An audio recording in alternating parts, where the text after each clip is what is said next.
Hello everyone, welcome back to GGN. This is part 5, the 5th part for today. I'll have 6 parts. I don't expect you to watch them all in one sitting, obviously. But you know, you think about it, I've once in a while I listen to these videos.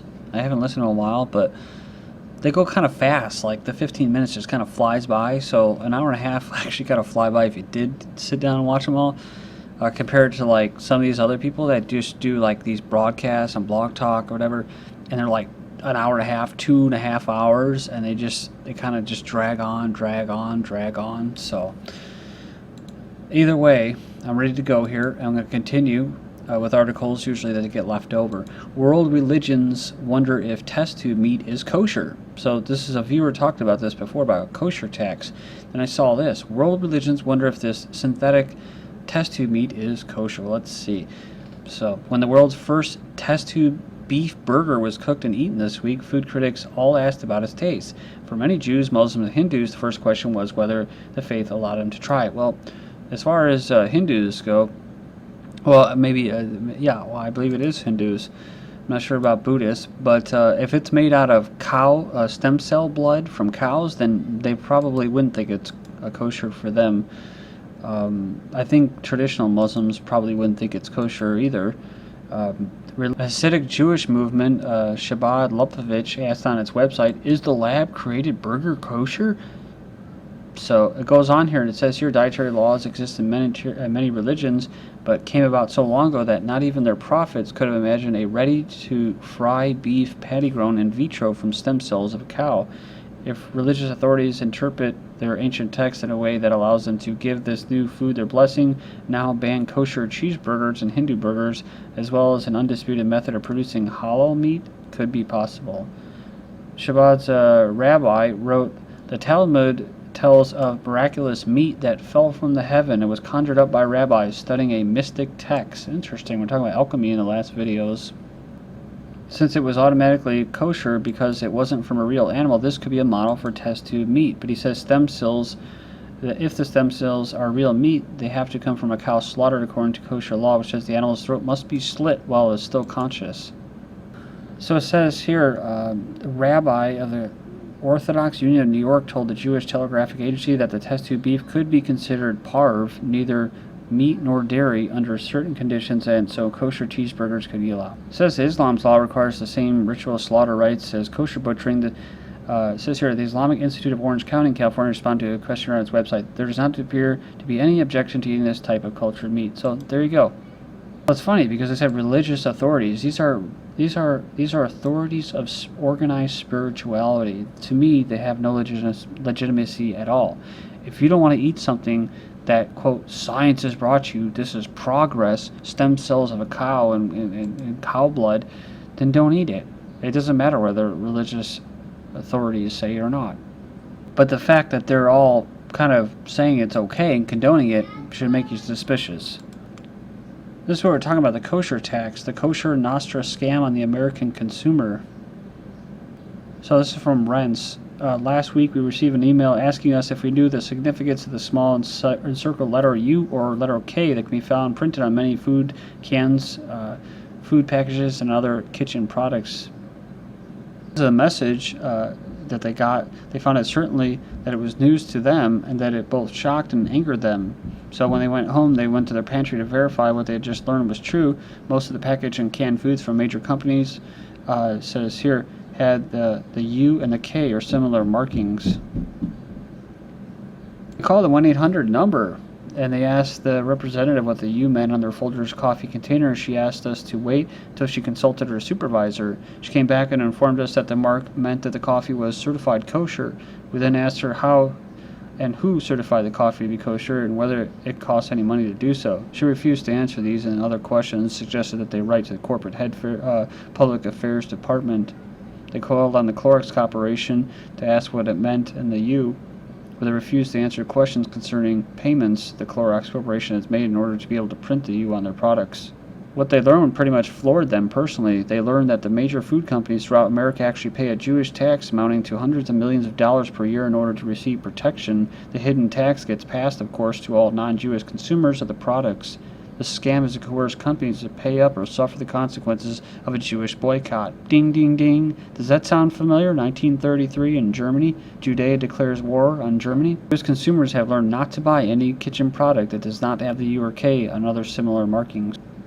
Said here, the one behind it, Kosher Nostra scams, turns out that the perpetuators of these elaborate extortion schemes are actually rabbinical councils that are set up not just in the U.S. but in other Western countries as well. The largest payola operation in the U.S. is run by those who license the U symbol, and the U symbol provides protection for many products sold here in Atzlan in the United States. This symbol is managed by the Union of Orthodox Jewish Congregations with headquarters in New York City. This money goes towards the Zionist government in Israel that push pro-Israeli and anti-Palestinian propaganda. With the Google burger and Soylent, Silicon Valley is officially on quest for Food 2.0. So it says here, the same day, Google's Sergey Brin was revealed as a benefactor of an expensive synthetic meat project. That single hamburger, the internet loves to point out, cost $330,000. Also, you have Silicon Valley. Part of the reason these products are garnering so much media attention is surely because they're being hacked by Silicon Valley bigwigs and aspiring alike like Bill Gates. Like Bill Gates, who wrote last March, the time was right for food innovation, in a piece published on Mashable. Mr. Brin evidently shares a sentiment. It says they're trying to create the first culture beef hamburger. And it says, from there, I'm optimistic that we can really scale by leaps and bounds. That language should sound familiar. The food industry is primed for technological disruption. Diane Gould, the founder of Food and Tech Connect, last June.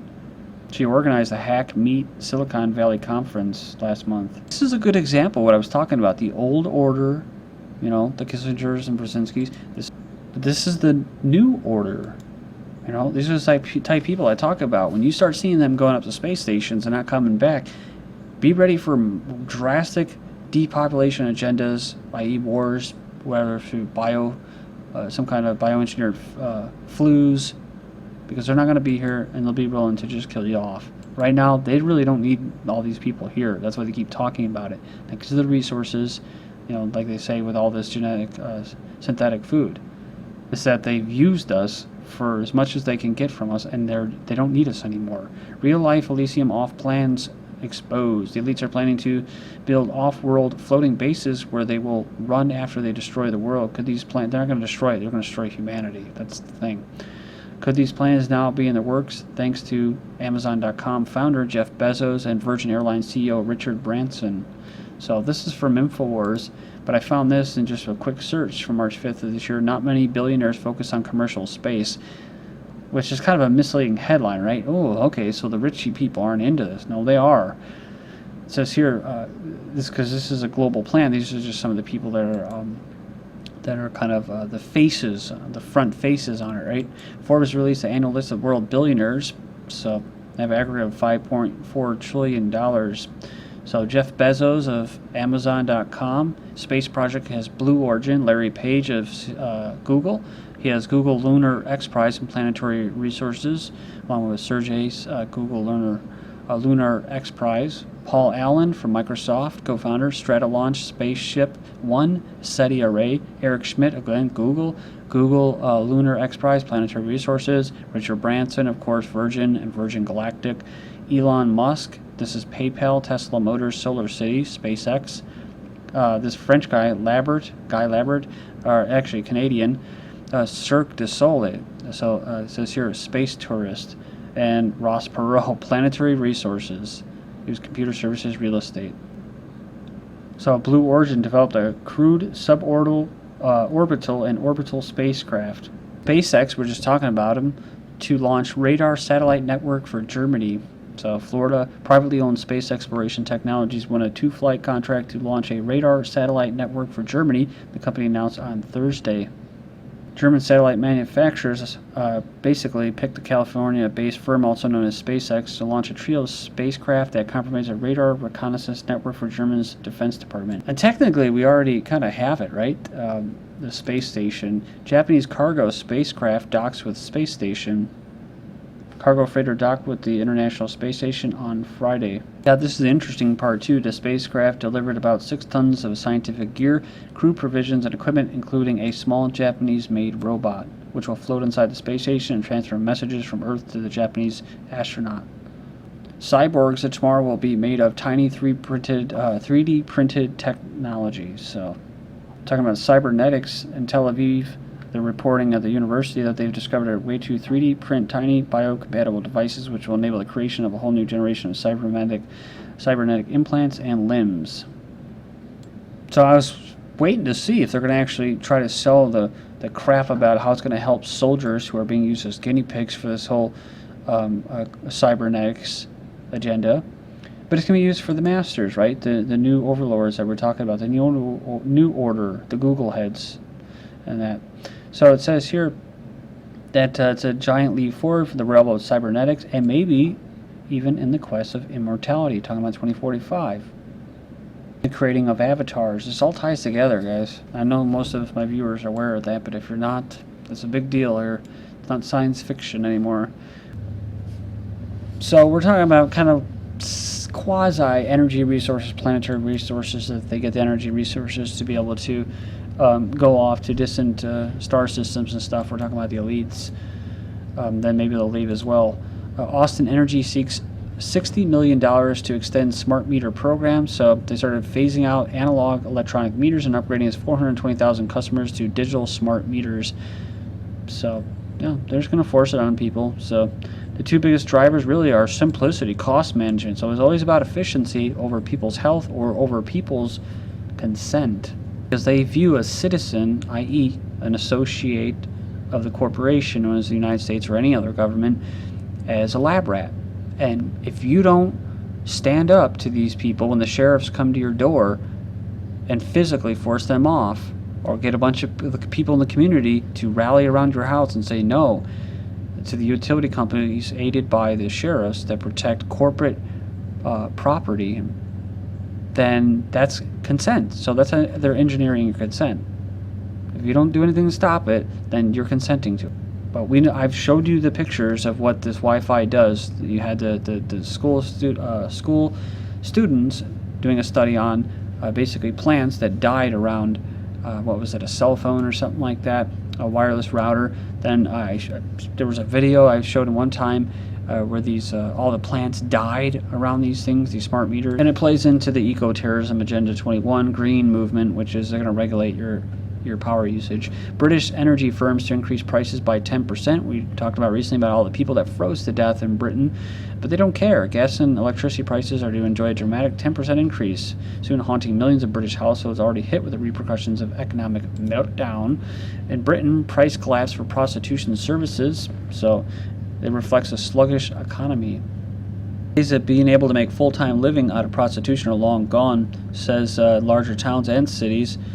At least in larger towns and cities, it's stupidly competitive right now. More people are entering the business. Here you go, folks. Talking about the Matrix. You want to escape it, right? Or you're getting pushed. Recession compels Britons to relocate in rural areas instead of continuing to live in urban dwellers in the past 2 years, right? Where people look down at you and spit on you and the cops mess with you. Then I saw this story. Vietnam War victims found in jungle. The 82-year-old man and his 41-year-old son have been found living in the forest in central Vietnam after they went missing during the country's war. So he's North Vietnamese. He was last seen running into the woods when his infant son, after a bomb exploded in his home, killing his wife and 2 other children in 1973. They were discovered. They weren't trying to look for help. They were discovered when 2 people from the nearby village went into the forest looking for firewood and spotted the 2 men's treehouse. They reported it to the authorities because a good slave does that. 2 men survived by cultivating forest vegetables and hunting animals. They had no contact with the outside world. They subsisting on wild plants and cassava roots and corn and sugarcane grown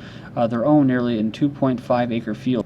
The son only knew a few words, and his father had fallen out of the habit of speech. They had actually found him a couple decades ago, but they couldn't persuade them to accept him or rejoin society despite annual gifts. They said, his dad's very sad. We know he wants to escape my house to go back to the forest. We have to keep an eye on him. But it was this story that I talked about before. January 29, 2013, World War II, Russian family lived in the wilderness for 40 years and missed the whole war. They were a family of religious refugees. And of course, the archaeologists stumbled upon them. They said they were on the verge of starvation. Same thing they said about those other people. They probably had enough food to eat. They just don't gorge themselves like modern society. They had no knowledge of major events. Well, that's too bad. See, when they first encountered him, it was a barefoot old man, right? Because she was probably bad for you. They said he was frightened and very attentive. With great reluctance, they convinced him to leave. At first, the family would accept no gifts from the scientists. This is GGN and Darko. There is no escape. Thank you.